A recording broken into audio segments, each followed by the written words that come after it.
О значимости родного языка писали многие писатели, поэты, воспевали родную речь и родное слово, певцы, журналисты. И, наверное, тяжело переоценить значение языка в жизни каждого народа. И самое главное, родной язык преподают в школах, а еще лучшие учащиеся общеобразовательных учреждений принимают участие в олимпиадах по ингушскому языку и литературе. Сейчас, кстати, проходит региональный этап республиканской олимпиады школьников на базе 15-й школы города Назрань. Олимпиада по ингушскому языку и литературе состоит из 3 этапов.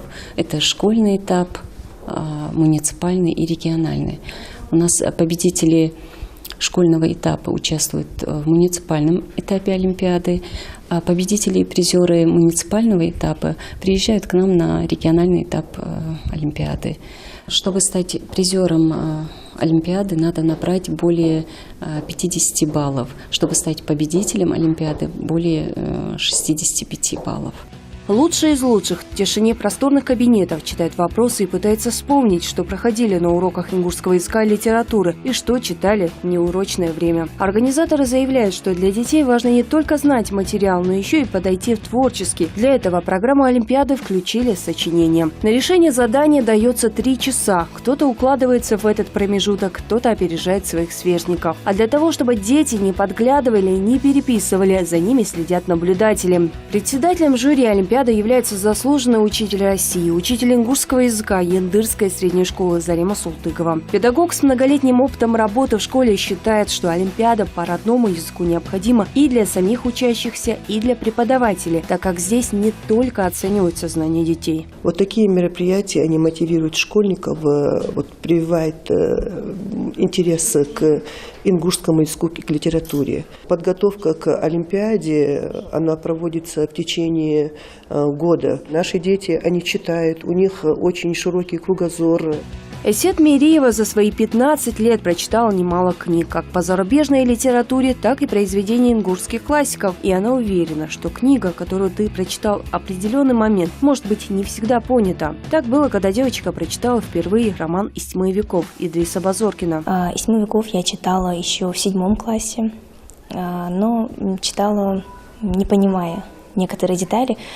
И потом прочитала в 8 классе. Что-то уже непонятное мне было, более как-то внятно прочитав, все было понятно.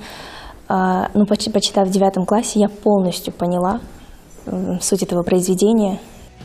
Эсет в олимпиадах участвует не в первый раз, но то, что ей удалось дойти до республиканского этапа олимпиады по ингушскому языку, она считает настоящим успехом. Сейчас, выполняя задания, я вижу, что в каждом этапе чуть сложнее идут.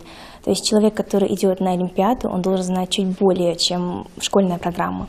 Гордость 3-й Карабулакской школы. Ученик года Анзор Мартазанов тоже участвует в олимпиаде. Больше, конечно, он читает произведения американских и английских авторов, но немало прочитано им и книг ингушских писателей. Сегодня он может сделать даже какой-то сравнительный анализ.